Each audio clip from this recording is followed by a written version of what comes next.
اڈانی اور امبانی جیسے سرمایہ داروں نے اپنے صرف مودی کے دور میں انہوں نے جتنی ترقی کی، آپ کو صورتحال واضح ہو جائے گی. اور مذہبی طبقے کس طرح نفرت کا کھیل کھیل کے اصل جو توجہ ہے ہندوستان کو جو بننا تھا، جس کی بنیادیں منموہن سنگھ نے رکھی تھیں، وہ ہندوستان کہیں بہت پیچھے رہ گیا اور اپنی فٹ پرنٹ سے بالکل الگ ہو گیا. اور صورتحال اتنی گمبھیر ہو چکی ہے کہ اب لگتا ہی نہیں ہے کہ یہ ہندوستان جو چائنا کو ریپلیس کرنے کا پلان بنا رہا تھا،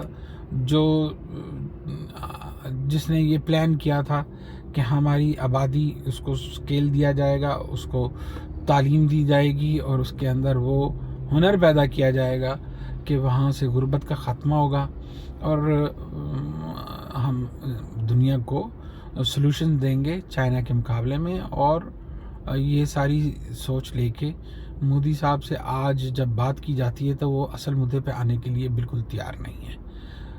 پرابلمز اتنی بڑھ چکی ہیں کہ یہاں پر بہت ساری چیزوں کو انڈر ایسٹیمیٹ کیا جا رہا ہے اور کبوتر کی طرح آنکھیں موند کر اصل مسائل کی طرف توجہ نہیں دی جا رہی. صورتحال یہ ہے کہ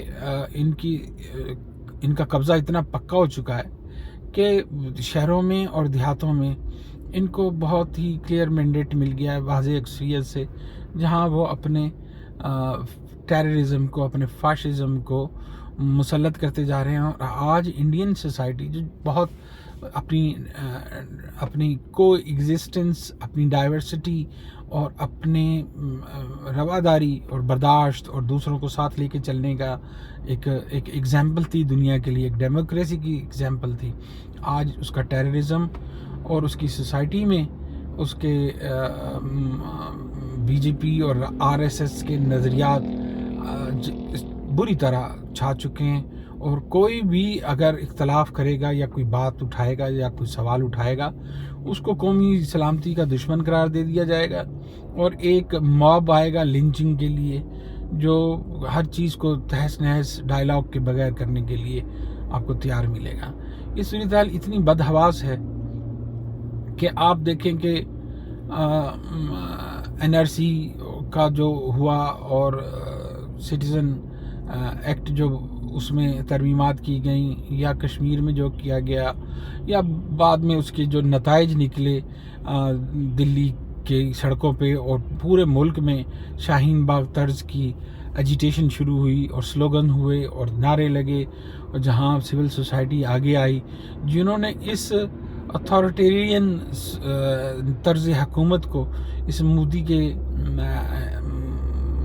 راشٹریہ مذہبی اور ریلیجیس فنیٹکزم کو رد کیا. اور نچلی سطح پہ یہ لوگ اتنے مسلط ہو چکے ہیں کہ ان کے تسلط کو اب کانگریس بہت ناکام لگ رہی ہے کہ وہ کر پائے گی. نتیجتاً ہم ہندوستان کے مستقبل کو، اس کے سوشل سٹرکچر کو بری طرح ڈسٹرب دیکھ رہے ہیں، ٹوٹتے ہوئے دیکھ رہے ہیں. اور یہ صورتحال اتنی آگے جا کے خراب ہونے والی ہے کہ ہندوستان اپنی نفرت، اپنے تعصب اور اپنی مذہبی پیشوائیت، جو ریلیجیس فنیٹکزم ہے، اس سے اپنی سوسائٹی کو ایک تو لنچنگ سوسائٹی میں کنورٹ کر چکا ہے، جہاں بات چیت کا ماحول ہی نہیں رہا.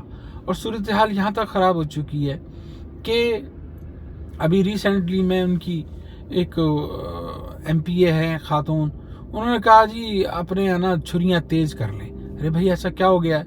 چھریاں تیز کر لیں اور کسی وقت بھی ضرورت پڑ سکتی ہے. یہ اتنی بڑی بات تھی کہ کوئی روکنے والا نہیں ہے. اسی طرح ہیٹ سپیچ جو ہے وہ آر ایس ایس کا ایک کلچر ہے. یہاں پر اگر ایک گانا پیلے اورنج کلر کے، بھگوا کلر کے پہن کے اگر پکچرائز کروا لے پڈوکون، تو شاہ رخ کو جلانے کی دھمکیاں دی جاتی ہیں، فلم کے خلاف پروٹیسٹ کیے جاتے ہیں شہر شہر میں. یہاں یہ حالت ہے کہ اگر کوئی ایک آدھ واقعہ ہو جائے تو مسلم لڑکے کا اور ہندو لڑکی کی شادی کا، تو اس کو لو جہاد دے دیا گیا ہے. لو جہاد بھائی آپ پورے انڈین سوسائٹی میں، پورے ہندوستان میں آپ کی جو اسٹیٹ کی جتنی انویسٹیگیشن ایجنسیز ہیں، بھلے وہ CAI ہو یا NIA ہو، آپ ان سب نے تحقیقات کر کے یہ نتیجہ نکالا ہے کہ اس طرح کا ایک واقعہ پوری ریاست میں نہیں ہوا کہ جس میں ریلیجیس کنورژن کیا گیا، فورس ریلیجیس کنورژن کیا گیا. بھائی آپ نے یہ ہندو سیکولر سوسائٹی بنائی تھی، آپ اس کے فال آؤٹس کو بھگتو نا. ہمارے بچے بھی تو خراب ہوئے ہیں، ٹھیک ہے.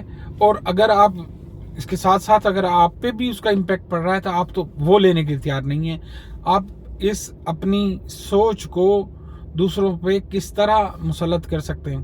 آپ نے وہ ہادیہ کی انویسٹیگیشن کو مکمل دیکھا ہو، جہاں سپریم کورٹ نے اپنی انویسٹیگیشن ایجنسی کی یہ فائنڈنگز اسٹیبلش کی کہ ہادیہ نے بعد میں بیان دیا کہ وہ اپنی مرضی سے اور اپنے تحقیقات سے، اپنی انویسٹیگیشن سے مسلمان ہوئی ہیں.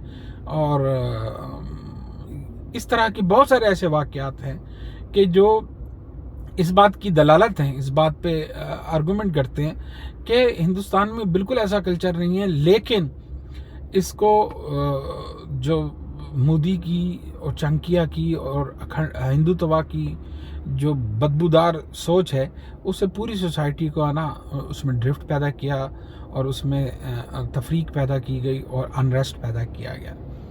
مسلمانوں کے بارے میں اور کرسچنز کے بارے میں ان کی انسیکیورٹی اپنے عروج پہ ہے. کبھی ہم بے انتہا زیادتیوں کی ایک طویل داستان دیکھتے ہیں دلت کے ساتھ، کہ ایک دلت جو ہے وہ کسی کالج میں کسی ہندو لڑکی کے ساتھ بیٹھ نہیں سکتا. صورتحال یہ ہے. ایک دلت کوئی کھانے کا اوپن کوئی ٹھڑا نہیں لگا سکتا، کوئی ٹھیلا نہیں لگا سکتا. یہ اتنی بدبودار صورتحال ہے کہ وہ ہندو کسی ایسی جگہ سے پانی نہیں پی سکتا جہاں سے برہمن پانی پیتے ہوں. یہ اتنا ستیہ ناش سوشل فیبرک ہے کہ اس کی اصلاح کے لیے کوئی کام کیا جاتا، الٹا اس تفریق کو اور بڑھانے کے لیے RSS کام کر رہی ہے، مودی کام کر رہا ہے.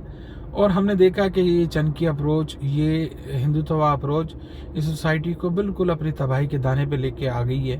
کہ جہاں آپ یہ دیکھیں کہ ابھی پچھلے ہفتوں کی بات ہے کہ جہاں اتراکھنڈ کی ان کی 12ویں اسٹیٹ ہے جہاں لو جہاد کے بارے میں قانون سازی کر دی گئی ہے کہ جو ہے یہ کنورژن کرائے گا.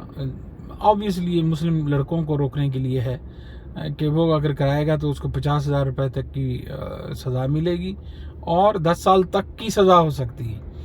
تو یہ ایک انتہائی ظالمانہ ہے کہ بالکل اس مسئلے کو اس صورتحال کے خلاف، جبکہ یہ طے شدہ بات ہے سپریم کورٹ میں کہ ہندوستان کی کوئی ایک ریاستی، ضلعی یا پنچایتی یا کسی بھی ہائی کورٹ یا سپریم کورٹ نے یہ فیصلہ نہیں کیا یا انویسٹیگیشن نہیں کی کہ کوئی ایک واقعہ پورے اسٹیٹ میں ہوا ہو جس کو یہ لو جہاد کہہ سکیں. لیکن لو جہاد کے اوپر انہوں نے 12 ریاستوں میں سزائیں مقرر کر دی ہیں، جیسے بے انتہا واقعات رونما ہو رہے ہیں. ایسا کچھ نہیں ہے، یہ صرف یک طرفہ نفرت کا اظہار ہے جو کیا جا رہا ہے کہ چھریاں تیز کر لو. ان کی ممبر پارلیمنٹ کہتی ہے کہ چھریاں تیز کر لو. ارے بھائی، آپ نے جو گجرات میں کیا وہ اس کے اثرات ابھی تک ختم نہیں ہوئے. ابھی بلاول نے کہا کہ اسامہ ایک ظالم تھا، ٹیررسٹ تھا، وہ تو مر گیا، لیکن مودی ابھی تک زندہ ہے اور اقتدار میں ہے. تو یہ کیا اس نے غلط کہہ دیا، آپ کو آگ لگ گئی؟ تو یہ برداشت نہ کرنا، آرگومنٹس کو نہ سننا اور صرف اپنی بات کرنا اور جھوٹ بولنا، 1 بار 2 بار 3 بار 10 بار 20 بار 100 بار 1000 بار اور ہزاروں بار جھوٹ بولنا، اور اتنے تواتر کے ساتھ بولنا جیسے گورو آریہ بولتا ہے. گورو چنکیا میں نے نام رکھا ہوا اس کا. تو گورو چنکیا یہ اتنا بیوقوف کھوپڑی ہے، اس کے اندر بھوسا بھرا ہوا ہے. یہ ایک بات کی تکرار اتنی زیادہ کرتا ہے کہ یہ